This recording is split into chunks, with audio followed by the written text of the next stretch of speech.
you want to climb the ranks in Dragon Ball Legends, you need more than just high star units. You need a system. Today we're breaking down the mentality, the scheduling, and the gameplay that actually separate the top tier players from the rest. Let's get into it. First, let's talk mentality. Stop playing on emotion. Every time you get rising rushed or lose to a bad play, don't get frustrated, get analytical.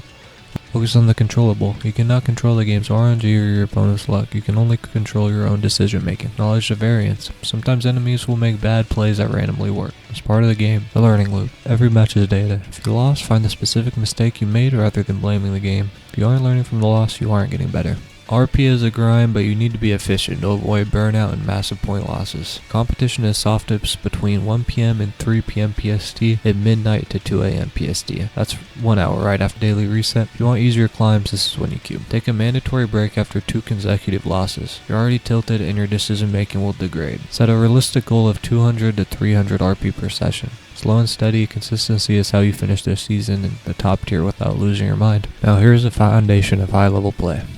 Every single game starts at mid-range, and how you handle the first 3 seconds often dictates the flow of the entire match. Perfect vanishing is the single most rewarding mechanic in Dragon Ball Legends. When you PV, you aren't just dodging, you're creating an absolute window to combo. Because the game rewards a player who reacts to an input, playing at mid-range is literally playing within the game's intended counter-reaction loop. The engine is built to reward the player who baits an attack and follows with a frame-perfect vanish. With that being said, you cannot be predictable. If you just spam over and over again, you surely will get punished.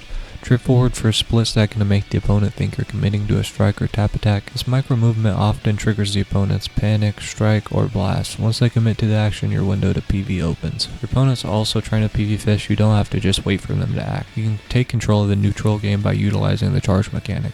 Here's why Overdrive is arguably the single most important tool in your arsenal. When you hold the Overdrive charge and they initiate a tackle, the charge will cancel that tackle. And if they do an aggressive action, you're perfectly positioned to perfect vanish. If you time that window correctly, their aggressive play will just turn into a free combo for you. Not to mention, once you get the Overdrive, it's the most important combo mechanic in the game because it cannot be disrupted. If they're spamming sidesteps, stay disciplined. Count the first sidestep as 1. The moment they commit to the second sidestep, this is your window. Launch your kick attack by swiping forward during the Overdrive charge and you will gain priority. Also, there's proactive and reactive play. Reactive play. Use your sidesteps or units with blast armor to punish their blasters' tackles. Let them come to you. Proactive play. If you want to force the issue, wait for them to sidestep. Once they commit, time your blast with armor break or well-timed mid-range strike to get priority or put yourself into a 50-50. That brings us to the most intense phase of the game, close range. This is where the master is won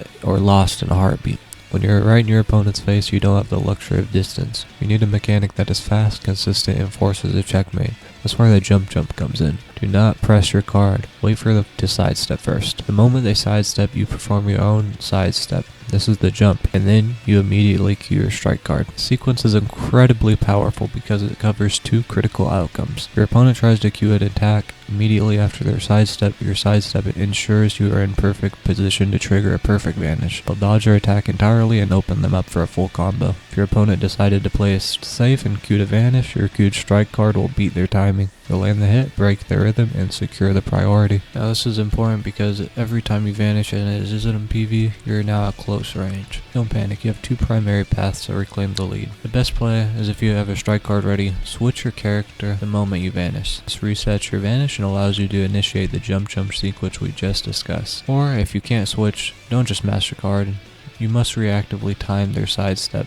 Wait for them to move and throw your strike card with precision. If you time this correctly, you can still interrupt their follow-up and seal back priority even without the luxury of the switch. Now what if your opponent is using the jump on you? All you do is wait and counter. If you refuse to cue a card, the jump does not work. Time your action after their sidestep, you surely will get priority. And if you don't have a strike card in close range, I would recommend tapping to reset the neutral or floating back or dashing back to mid-range. Now let's talk about long range. Quick attacks, usually mainly if you have a legend action to capitalize on. They're great for closing the gap, but they are a commitment. If you're at 100 key and you see them trying to do a quick attack, hold your Overdrive charge. It cancels their quick attack and putting you back to mid-range. Long range blasts are unique because unlike strikes, they cannot be perfect vanish. They're your safest option to force a reaction, but an opponent can blast armor through it if they predict it. But here's a secret. If they're even a second off that time enemy, you recover fast enough to vanish their counter and end up in close range. Just tap baiting, but I'll be honest, tap baiting at long range rarely works, if ever. It's easily countered and gets you punished. You just sparingly, or better yet, avoid it. Now the strike cancel is the ultimate mind game.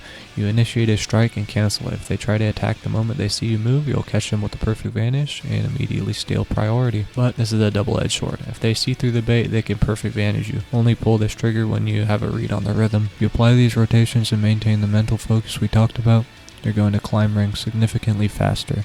Don't expect to be perfect overnight, just focus on being more analytical than your opponent in every single exchange. If this guide helped you tighten up your gameplay, let me know in the comments which specific interaction is giving you the most trouble lately. Keep grinding, stay up, stay legendary. See you in the next one.